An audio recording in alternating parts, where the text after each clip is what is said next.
Hi, I'm Dr. Julia Finch, and I'm the Interim Director of the Kentucky Folk Art Center, and I want to welcome you to the second installment of our Kentucky Folk Art Center Collections Conversations. Today we're going to look at a work of art by Helen LaFrance.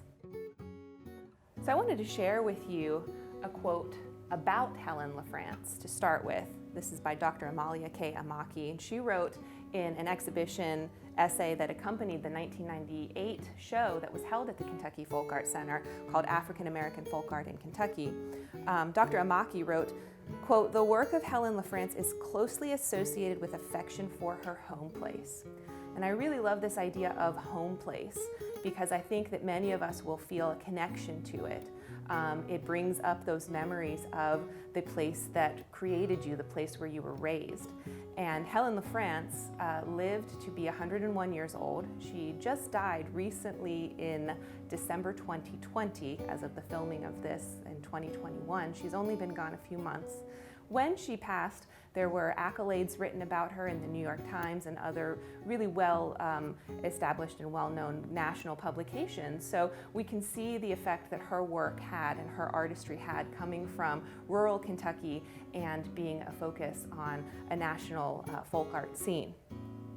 I wanted to share with you some of Helen LaFrance's own words as well. She said, quote, "When I sleep at night, I think about things. I guess I dream about it. And sometimes things just cross my mind.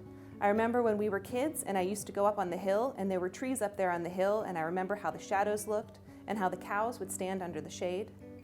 Like how Grandma used to hang all our clothes out on the line on pretty days and the wind would blow them up. All that comes back to me. It never leaves me. It's just in the back of my head all the time." Calendar on the wall shows us that this is July.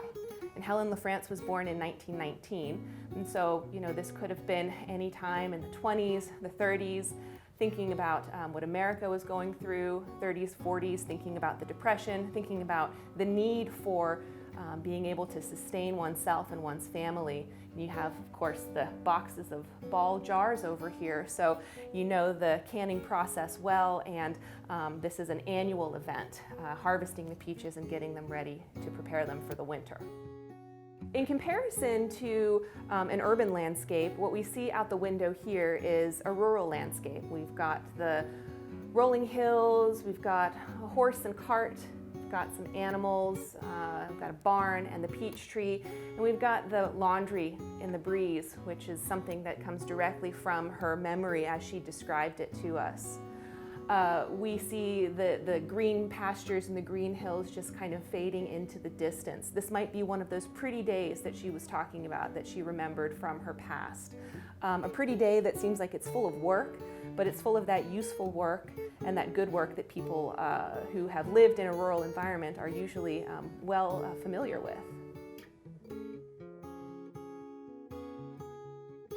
For more information on Helen LaFrance's work, you can look at the 1998 catalog that was written to accompany the Kentucky Folk Art Center show called African American Folk Art in Kentucky.